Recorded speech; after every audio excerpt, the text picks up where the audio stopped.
कोल्हापुरातील नांदणी गावातील महादेवी हत्तीणीला परत आणण्यासाठी जोरदार मागणी होत असतानाच आज मंत्रालयात एक महत्त्वाची बैठक झाली। खुद्द मुख्यमंत्री देवेंद्र फडणवीसांनीच या बैठकीचं नेतृत्व केलं। या बैठकीकडे खरं तर सर्वांचं लक्ष लागलं होतं। अखेर या बैठकीत महत्त्वाचा निर्णय झाला। या हत्तीणीला परत आणण्यासाठी फडणवीस सरकारही सकारात्मक आहे। महादेवी हत्तीणीला परत आणण्यासाठी नांदणी मठानं याचिका दाखल करावी, सरकार सुद्धा याबाबत याचिका दाखल करेल असं मुख्यमंत्री देवेंद्र फडणवीसांनी म्हटलं। तरी महादेवी हत्तीणीवर प्रतिक्रिया देताना मुख्यमंत्री फडणवीसांनी म्हटलंय, नांदणी मठाने महादेवी हत्तीणीला परत आणण्यासाठी याचिका दाखल करावी। नांदणी मठासोबत सरकारही याचिका दाखल करेल। राज्य सरकार ताकदीनिशी नांदणी मठासोबत आहे। महादेवी हत्तीण परत यावी ही सर्वांची इच्छा आहे। हत्तीणीची निगा राखण्यासाठी सरकार मदत करेल।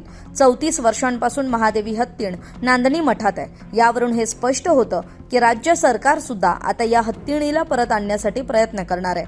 मंत्रालयात सुरू असलेल्या या बैठकीकडे खरं तर नांदणी गावासह संपूर्ण कोल्हापूर जिल्ह्याचं, परिणामी राज्याचंही लक्ष लागलं होतं। तरी आजच्या बैठकीला कोल्हापुरातील लोकप्रतिनिधींसोबतच माजी खासदार राजू शेट्टी सुद्धा उपस्थित होते। या बैठकीनंतर माध्यमांशी बोलताना राजू शेट्टींनी म्हटलंय, पेटा या संस्थेनं आर्थिक आमिष दाखवून वनतारा येथे पाळीव हत्ती देण्याची सुपारी घेतली आहे। महाराष्ट्र सरकारनं ज्या हत्ती वनतारा इथे पाठवण्यात आलेत त्यांची सध्याची काय परिस्थिती आहे याबाबत कोणतीही तपासणी केलेली नाही। विटा इथल्या श्रीनाथ मठाचा हत्ती 2023 साली वनतारा येथे घेऊन गेलेत।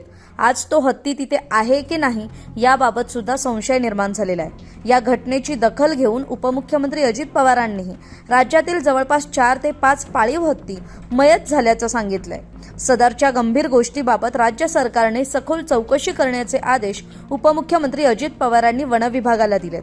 तरी आजच्या बैठकीत पाळीव हत्तींबाबत राज्य सरकारनं विशेष कायदा करणं आवश्यक असून त्या संदर्भात स्वतंत्र कायदा करण्याची मागणी केली आहे। राज्य सरकारने जरी आज बैठक घेऊन सकारात्मकता दाखवली असली तरीही जोपर्यंत माधुरी हत्तीण नांदणी मठात परत येणार नाही तोपर्यंत अंबानी उद्योग समूहाच्या सर्व गोष्टींवर बहिष्कार टाकण्याचं आंदोलन महाराष्ट्रासह कर्नाटक, राजस्थान आणि मध्य प्रदेश या राज्यात सुरू करणार असा इशारा राजू शेट्टींनी बोलून दाखवलाय। तरी मुख्यमंत्र्यांच्या आणि राज्य सरकारच्या निर्णयाचं नांदणी ग्रामस्थांनी स्वागत केलं खरं, पण काही ग्रामस्थांनी सरकारनं निर्णय घ्यायला उशीर केल्याचं मतही बोलून दाखवलं। तरी आपल्याला याविषयी काय वाटतंय, आपली मतं कमेंट करून जरूर कळवा।